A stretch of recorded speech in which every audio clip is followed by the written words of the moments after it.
천지를 만드신 하나님 아버지를 내가 믿사오며 그의 아들 우리 주 예수 그리스도를 믿사오니 이는 성령으로 잉태하사 동정녀 나에게 나시고 본디오 빌라도에게 고난을 받으사 십자가에 못 박혀 죽으시고 장사한 지 사흘 만에 죽은 자 가운데서 다시 살아나시며 하늘로 오르사 존귀하신 하나님 편에 앉아 계시다가 저리로서 산 자와 죽은 자를 심판하러 오시리라. 성령을 믿사오며 거룩한 공예와 성도가 서로 교통하는 것과 죄를 사하여 주시는 것과 몸이 다시 사는 것과 영원히 사는 것을 믿사옵나이다.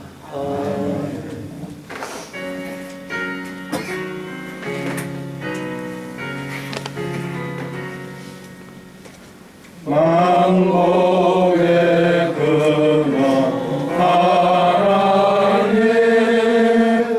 온 백성 찬송 드리고 저 전사여 찬송하세 찬송 성부 성자. 이게 참 쉽지가 않습니다. 우리가 용서한다, 누군가를 용서한다, 이것은 참 쉽지는 않습니다. 그래서 이와 더불어서 우리의 삶을 생각해 보면 참 고난이 많습니다. 그 고난에 대한 여러 가지 이유들 가운데 오늘 시편의 말씀과 비교를 해보면 우리는 죄로 인해 고난의 길을 걸어갈 수가 있고, 그리고 악한 사람들 때문에 그 일로 인해 마음이 늘 불편해서 고난의 길을 걸어갈 수가 있고, 또한 질병이 찾아올 때 그 고통은 큽니다. 그것이 육체적인 질병일 수 있고 또 마음의 상처, 이것도 질병입니다. 이 상처가 깊어서 이게 헤어나오질 못해서 그 쓰라린 감정이 분노로 솟구쳐 오르는 그러한 병적인 상태도 있습니다. 또한 영적인 질병도 있고, 어떤 사람이 귀신이 들렸는데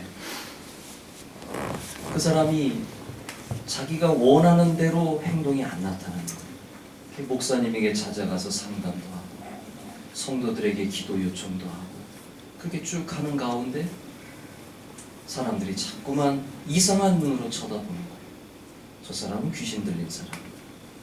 근데 이 사람은 신실한 그리스도인이거든요. 그리고 기도하고 말씀을 사모하고 예배를 드리면서도 마음 한쪽에 이 악한 영의 세력이 있기 때문에 자기 마음을 조절하지 못하는 겁니다. 그거를 사람들이 공감을 해주고 이해를 해줘야 되는데 이 귀신 들린 형상이 좀 있다 보니까 사람들이 그 사람 자체를 무시하고 손가락질하고 그런 일이 일어나게 된 겁니다. 근데 주님께서는 귀신 들린 자가 보였을 때 너 왜 귀신 들렸어? 너 왜 그렇게 생활했어? 책망하지 않으셨습니다. 주님은 먼저 귀신을 쫓아내시고 그 다음에 이 사람에게 죄가 있었다면 가서 다시는 죄를 짓지 말아라, 그렇게 말씀하신 겁니다. 그러니 우리의 행동 하나하나를 놓고 보면 어떻게 보면 정죄하는 일이 참 많습니다. 이것이 올바르고 이것이 올바르지 않고, 그래서 마음에 이 분이 가득 채워지는 겁니다. 내가 원하지 않는데 이 미운 감정, 불안과 염려, 미래에 대한 걱정, 이런 걸로 계속 충만하다 보니까 고통의 터널에서 벗어나지 못하고 있는 것입니다. 어떤 사람은 가난 때문에 괴로워합니다. 가난이 죄는 아닌데 삶이 너무 힘드니까 불편하고 뭔가 주어진 것이 없고 또 자녀에게 줄 것도 없고, 그런 마음 가운데서 이게 고통을 보내고 있는 사람도 있습니다. 또 어떤 사람은 죽음이라고 하는 것을 앞두고 괴로워합니다. 어떤 연유이든지 간에 죽음 자기 앞에 가까이 다가오게 될 때 깊은 고난의 터널을 지나가게 됩니다. 이럴 때 사람들은 친구들이 떠나가게 되고 자기 혼자 외롭게 경험하는 것을 보게 됩니다. 잘 나갈 때는 사람들이 옆에 있지만 잘 나가지 않을 때는 친구도 다 떠나가게 됩니다. 이 외로움 속에서 힘든 나날을 보낸 것이 저와 여러분들에게 한두 번이 아닐 것입니다. 이럴 때마다 우리는 오뚜기같이 예수의 이름으로 다시 일어났고 그리고 7.8기 하면서 주님 붙잡고 일어났다고 봅니다. 사랑하는 성도 여러분, 고통과 괴로움에 허덕일 때 누가 우리의 마음속에 용기와 희망과 그리고 위로를 줄 수 있을까요? 이 부분에 대해서 우리가 오늘 생각해 보고자 합니다. 바울은 선교하면서 유대인들에게 돌에 맞기도 하고 풍랑의 위협을 받기도 하고 더 안타까운 것은 본인이 세운 고린도 교회가 있는데 교인들에게 인정받지 못할 때가 있었습니다. 그의 삶은 위대한 선교사였지만 한편으로는 괴로움과 외로움과 고통과 절망 속에서 있을 때가 한두 번이 아니었습니다. 정신적인 고뇌와 괴로움과 고통과 고독이 있었고 육체적인 질병 속에서 그에게는 우리가 알 수 없는 병이 하나 있었습니다. 이 병이 가끔 툭툭 튀어나옴으로 말미암아 그에게는 괴로움이 많이 있었습니다. 그래서 주님께 기도하기도 했고요. 바울은 위대한 선교사지만 나름대로 고민이 많았던 사람이었습니다. 제가 고등학교 때 순복음 중앙교회 조용기 목사님 설교를 들으면서 자라났습니다. 그때 교인 수가 10만 명이었습니다. 교인들이 생각할 때 우리 목사님은 성공한 분이고 걱정이 없을 것이라 생각했습니다. 그런데 그분에게는 괴로움이 있었습니다. 웅장한 성전을 지었습니다. 교인들이 물밀듯이 몰려오는 가운데 10만 명이 채워졌습니다. 그 10만 명 예배가 1978년인가 아마 9년인가 이때일 겁니다. 그분이 그렇게 성공했지만 괴로움이 하나 있었습니다. 한국 교계가 인정을 해주지 않아요. 이단 시비가 붙은 겁니다. 우리는 그분을 볼 때 그분은 훌륭한 분이고 그리고 성공하신 분이고 하나님의 위대한 종이고 걱정과 염려가 없으리라고 생각했습니다. 그런데 그분의 설교하는 모습 가운데서 종종 드러나는 겁니다. 마음이 괴로우면 아무도 나를 인정해 주지 않아요. 교인들은 사랑하고 인정해 주지만 목사가 대외적으로 인정받지 못할 때 오는 상처, 그 고통은 큰 겁니다. 우리는 이 세상을 살아가면서 성공한 사람은 고통이 없으리라고 생각하지만 성공하면 성공한 대로 고뇌가 있습니다. 이러한 고뇌 가운데 사람들은 이겨냅니다. 또 이겨내고 또 이겨냅니다. 조영기 목사님에 대한 얘기는 나중에 기회되면 또 해드리고 오늘 바울에 대한 얘기만 먼저 해보겠습니다. 바울이 이길 수 있었던 것은 유대인의 핍박 가운데 늘 살았지만은 그가 이길 수 있는 것은 로마서에 이렇게 얘기하고 있습니다. 그리스도의 사랑이 자를 이기게 했다 그랬습니다. 그리스도의 사랑에서 누가 우리를 끊으리? 환난이나 공고나 핍박이나 기근이나 적신이나 위험이나 칼이랴 그랬습니다. 바울이 이길 수 있었던 것은 그리스도의 사랑이 충만하기 때문입니다. 그 자신이 그 사랑을 받았고 예수님을 핍박했던 자가 예수님에게 사랑을 받았으니 얼마나 감격하겠습니까? 그리고 메시아가 예수 그리스도라는 사실을 알고 그는 또 꼬꾸라졌습니다. 그러는 가운데 더 많은 사람들이 예수님을 영접하고 천국 백성 되기를 바라는 마음에서 그는 성령의 인도하신 가운데 평생 선교사로 살게 되었습니다. 오늘 본문을 쓴 다윗은 어땠을까요? 다윗의 삶도 평탄하지 않았습니다. 그가 왕으로 기름 부음을 받긴 받았습니다. 선지자를 통해 하나님을 통해 기름 부음을 받았습니다마는 살아있는 사울 왕에게 쫓김을 당하게 됐습니다.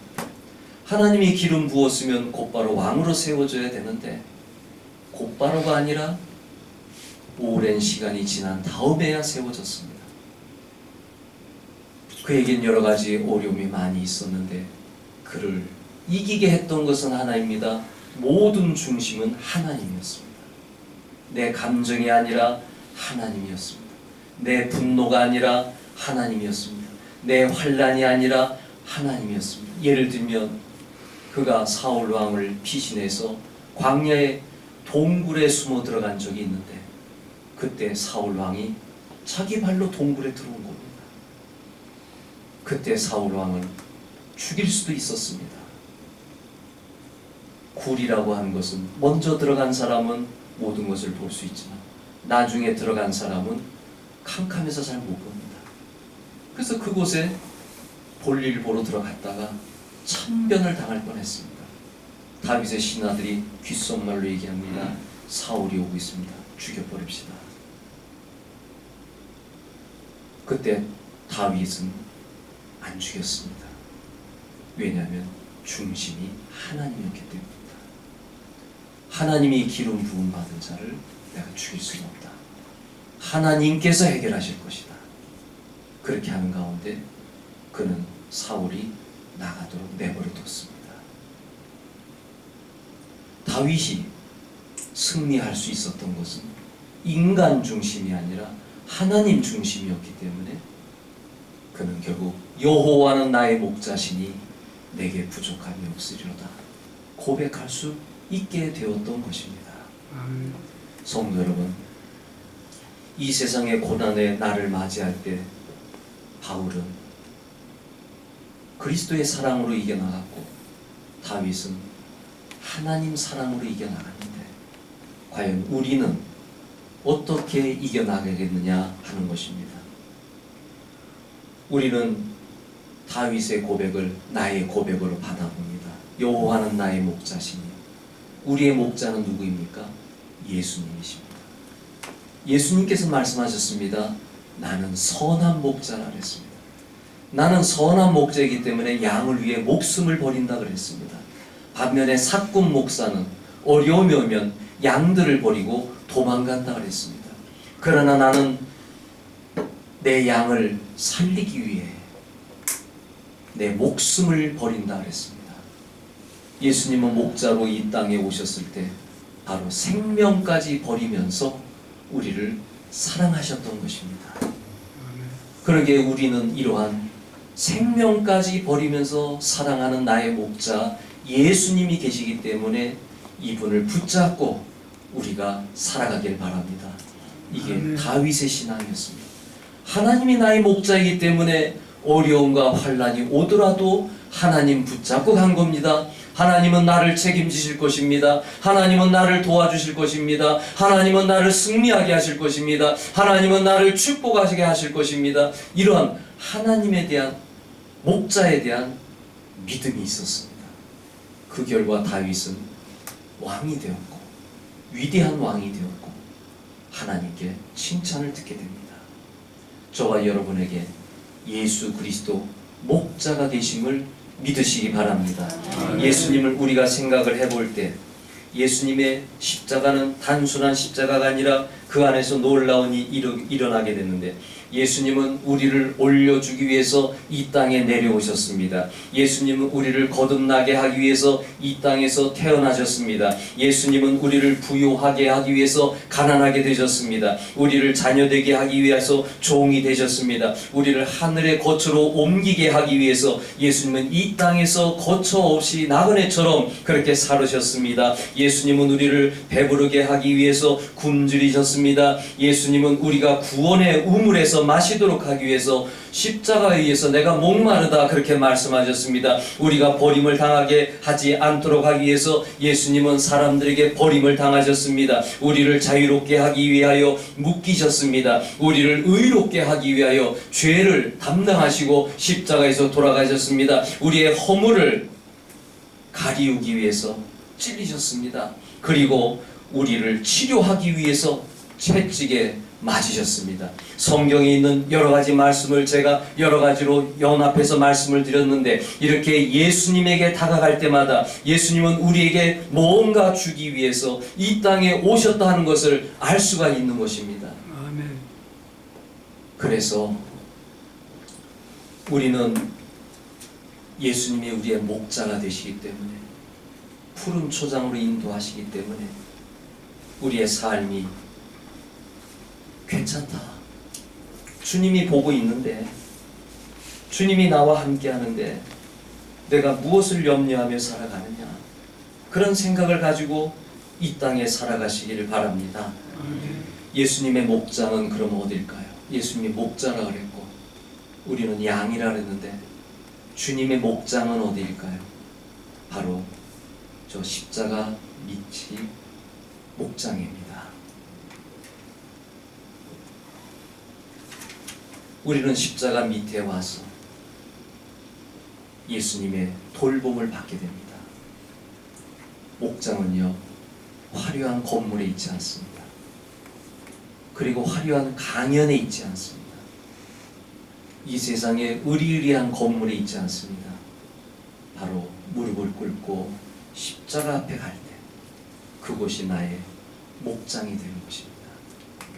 따라서 합니다. 십자가 밑이 목장입니다. 우리는 그래서 어떻게 됩니까? 십자가 밑으로 가야 됩니다. 십자가 밑에 가서 우리는 부족함을 채울 수가 있습니다. 다른 곳이 아닙니다. 목사에게가 아닙니다. 위대한 신앙인에게가 아닙니다. 오직 십자가 밑에서 은혜를 받아야 됩니다. 그 밑으로 달려가야 됩니다. 그 밑에 가서 꿇어 엎드려 기도하는 것입니다. 제가 오래전에도 얘기했지만, 제가 다녔던 교회는 교인들의 발걸음이 다른 교회와 다릅니다. 어떻게 하든지 앞자리에 앉기 위해서 뛰어갑니다. 예배 시간에 더 일찍 가가지고 앞자리에 앉기 위해서 사람들이 앞다퉈서 들어갔습니다. 십자가 밑에 십자가 내가 처음 볼 때에 나의 마음의 큰 고통 사라져.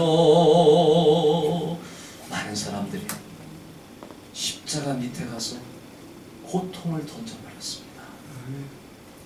어떤 사람은 질병을 던져버리고, 어떤 사람은 가난을 던져버리고, 어떤 사람은 마음의 상처를 던져버리고, 어떤 사람은 죄의 짐을 던져버리고, 어떤 사람은 마음의 불안을 던져버리고, 어떤 사람은 가정의 불안을 던져버리고, 어떤 사람은 죽음에 대해서 던져버리고, 십자가 밑에 나아가는 사람들이 십자가 밑에 붙잡고 주님께 간절한 마음으로 기도하고 붙잡은 사람들은 다 은혜를 받았습니다. 이것이 목장입니다. 다윗의 고백을 들어보면 여호와는 나의 목자시니 내게 부족함이 없다 그랬는데, 그 부족함이 없는 것이 그 다음 부분에 나오고 있습니다. 그가 나를 푸른 풀밭으로 누이시며 그랬습니다. 첫째로 예수님께로 가는 것은 푸른 풀밭으로 가는 겁니다. 십자가 밑은 푸른 풀밭입니다.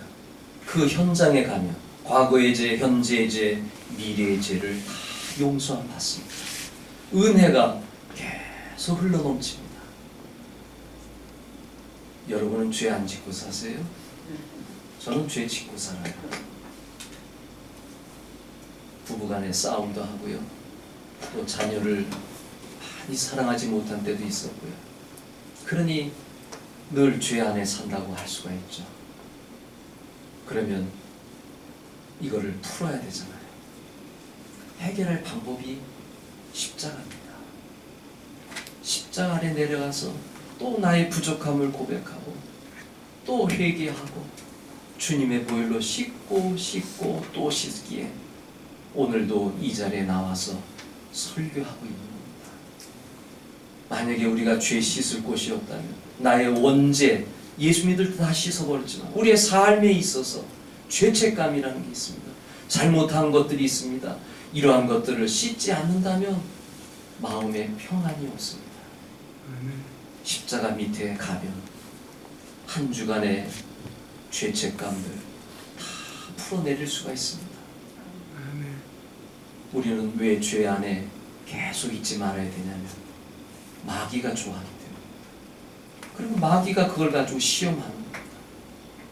그걸 가지고 더 괴롭게 너 왜 그렇게 했어? 너 왜 그렇게 잘못했어? 너 그러니 너 죄인이야. 그러니까 계속 사탄의 지적을 받으면서 더 괴로워하게 되고 마음의 평강이 무너지게 되고 이렇게 되는 가운데 제가 아까 말씀드렸지만 예수님은 죄인들에게 병자들에게 책망하지 않으셨습니다.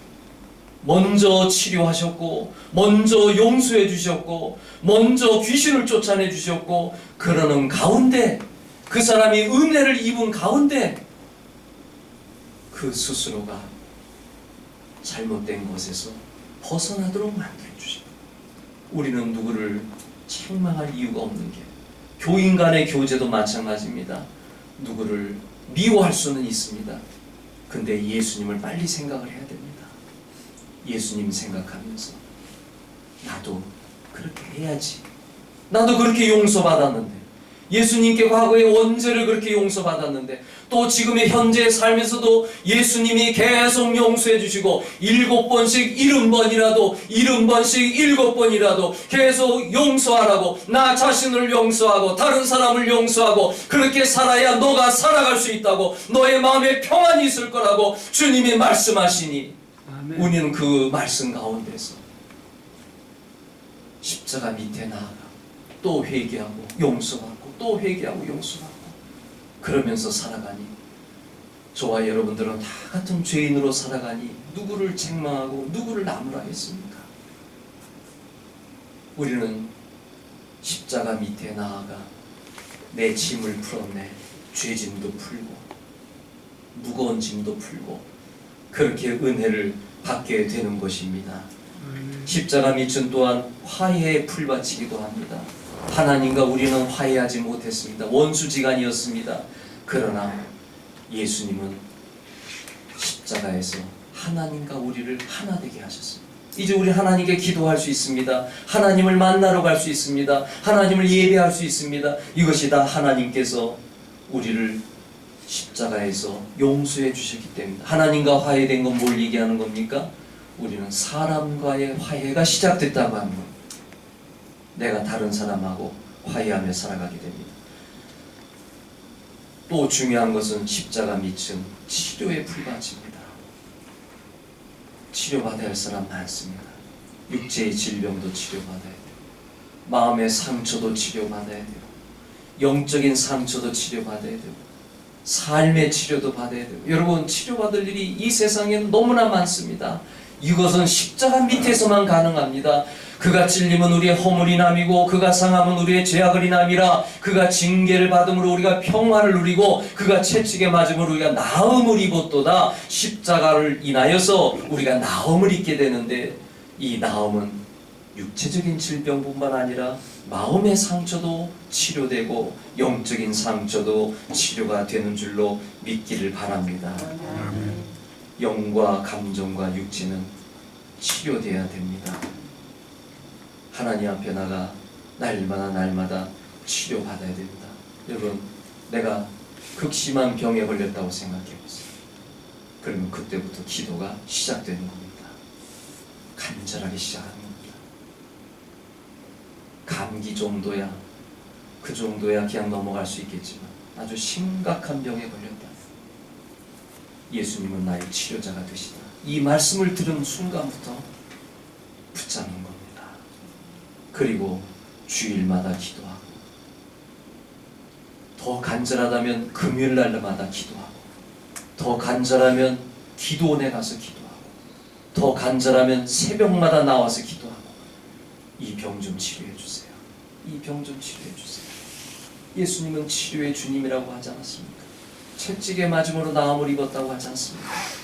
예수님께서는 사복음서에 수많은 병자들을 치료하지 않았습니까? 예수님 믿습니다. 나를 치료해 주실 줄로 믿습니다. 기도한다면 치료되는 것입니다. 이거는 분명한 믿음입니다. 이 믿음 가운데서 많은 이들이 치료를 받고 있습니다. 십자가 밑에 나아가면 치료의 역사가 일어납니다. 십자가 밑은 축복의 풀밭이기도 합니다. 우리의 삶이 들어와도 복을 받고 나가도 복을 받기 위해서는 십자가 밑으로 오시기 바랍니다. 아까 말씀드린 대로 예수님께서 가난하게 되시면 우리를 부유하게 하려 합니다. 여러분의 인생은 어떻습니까? 들어와도 복을 받고 나가도 복을 받습니까? 그렇게 살아왔습니까? 그렇게 사는 줄로 믿습니다.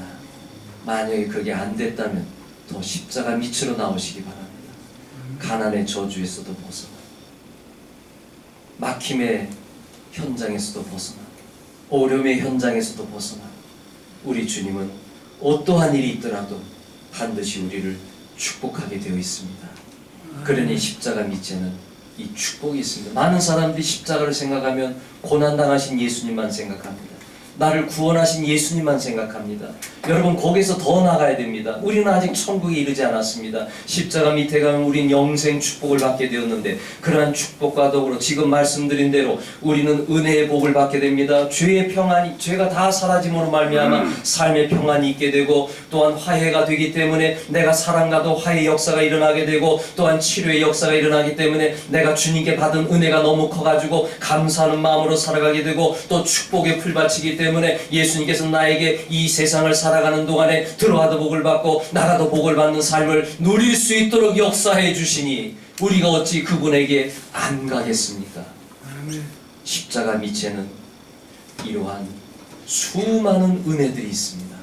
사랑하는 성도 여러분, 십자가 밑에 부지런히 나오시기 바랍니다. 부지런히 나와서 은혜의 말씀을 들으시기 바랍니다. 그리고 믿음을 가지시기 바랍니다. 나에게 하나의 문제가 있다면 십자가 밑으로 가지고 와가지고 주님께 끈질기게 부여받으시기 바랍니다. 때로는 예수님께서 자녀의 떡을 취하여 이방인에게 줄 수 없노라 그렇게 거절하실 때도 있습니다. 그러나 주여, 개들도 주인의 상에서 떨어지는 부스러기를 먹나이다. 주여, 나에게 부스러기라도 주시옵소서. 주여, 나에게 은혜를 더하여 주시옵소서. 주님의 은혜가 없이는 살 수 없습니다. 주여, 나를 도와주시옵소서. 간절히 구하고 찾고 두드리게 된다면 주님은 그 우리의 모습 가운데서 믿음대로 될지어다 말씀해 주실 것입니다. 성도 여러분, 오늘 이 자리는 축복의 자리입니다. 우리가 지난 일주일의 삶을 살아오면서 우리의 마음에 잘못된 건 예수님께 내려놓으시기 바랍니다. 우리가 기도 제목이 있습니까? 질병의 치료가 있습니까? 축복에 대한 부분이 있습니까? 죄에 대한 부분이 있습니까? 예수님께 내려놓으시기 바랍니다. 이 시간에 하나님 우리에게 은혜를 더하여 주시옵소서. 합심으로 기도하겠습니다. 은혜가